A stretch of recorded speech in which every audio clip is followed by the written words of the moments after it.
Hello friends, welcome back to our channel Suman সহেলির রান্নাঘর। আগের দিনে যে খিচুড়ির ভিডিওটা দিয়েছিলাম তার সাথেই এই ডিম কষার রেসিপিটা সেদিনই বাড়িতে বানিয়েছিলাম। তো প্রথমে ডিমগুলোকে সেদ্ধ করে খোসা ছাড়িয়ে ভালো করে ধুয়ে নিতে হবে। তারপর তাতে একে একে নুন হলুদ মাখিয়ে হালকা আঁচে কিছুক্ষণ ভেজে নিতে হবে। হালকা লাল লাল হওয়া পর্যন্ত এগুলোকে ভাজতে দিতে হবে। আর ততক্ষণে চলো অন্য একটা কাজ করে নেওয়া যাক।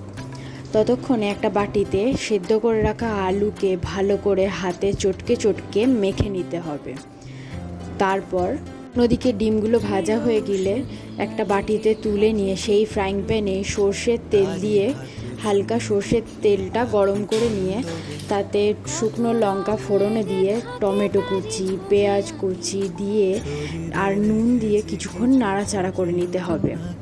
টমেটোটা আর পেঁয়াজটা হালকা ভাজা ভাজা হয়ে লাল লাল হয়ে এলেই তাতে একে একে সব গুঁড়ো মশলাগুলো দিয়ে দিতে হবে।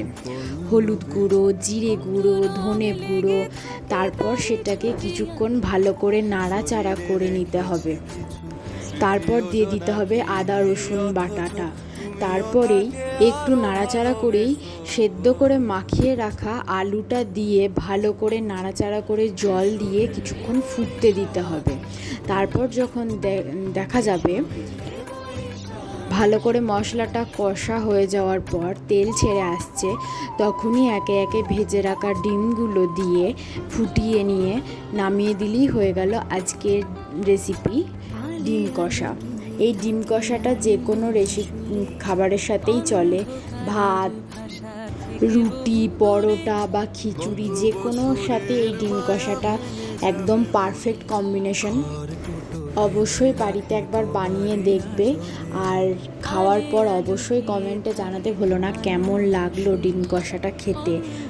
আর কার কার ডিম খুব ফেভারিট আমার মতো সেটাও কমেন্টে অবশ্যই জানাবে।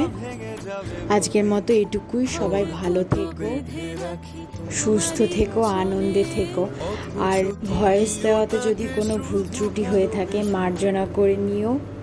আর যদি ভিডিওটা ভালো লেগে থাকে তাহলে তো জানোই কী করতে হবে, লাইক কমেন্ট শেয়ার করে দিও। আর চ্যানেলটাকে সাবস্ক্রাইব করে পাশে থেকো। যে আমাকে সাপোর্ট করবে সে আমার কাছ থেকে 100% সাপোর্ট ব্যাক পাবে।